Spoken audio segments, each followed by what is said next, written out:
William and his younger sister Dorothy were born less than 20 miles from Dove Cottage, but were separated as children following their mother's death.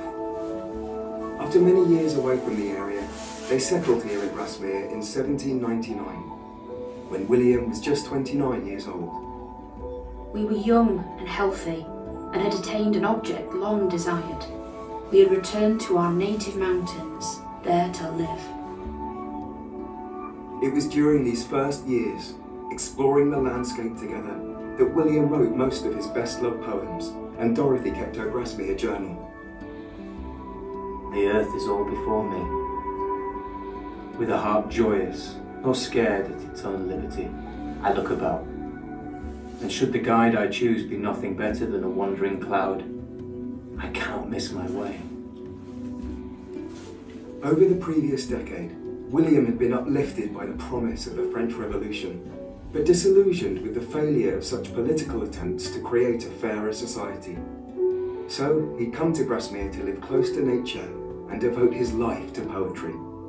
To choose incidents and situations from common life, and to relate or describe them in a selection of language rarely used by men. Encouraged by his friend and collaborator Samuel Taylor Coleridge, William further developed as a poet, including work on an epic poem on man, nature and society. I pray God to give me life to finish these works, which I trust will live and do good. He named many local places after family, weaving themselves into the landscape. We went to John's Grove. William heard me breathing and rustling now and then, but we both lay still and unseen by one another. She gave me eyes, she gave me ears, and humble cares and delicate fears. William and Dorothy frequently encountered people while walking, and this would often inform and inspire their writing.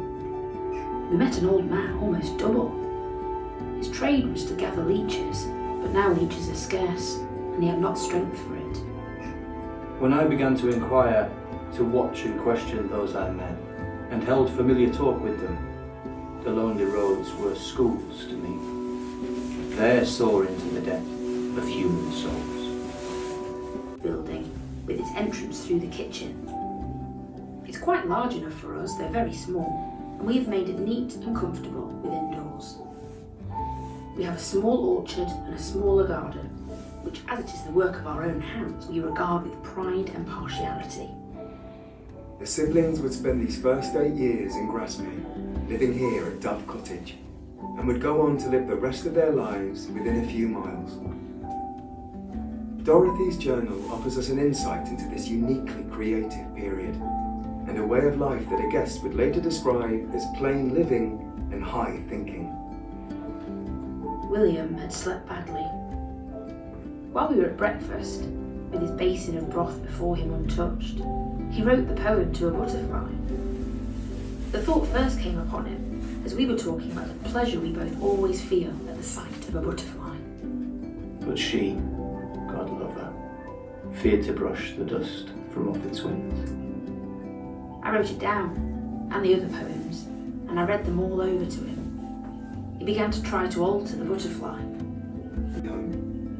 No one who has not been an inmate with children in a cottage can have a notion of the quietness that takes possession of it when they are gone to sleep. Coleridge's illness and imminent departure from Malta in 1804 stimulated focus from William on what was to become his greatest work, the Prelude. I've been very busy this last 10 weeks, having written between 2,000 and 3,000 lines on my own early life. In 1805, news would reach Dove Cottage of their brother John, who tragically died at sea. The meek, the brave, the good was gone. He who had been our living John was nothing but a name. We are crammed in our little nest, edge full.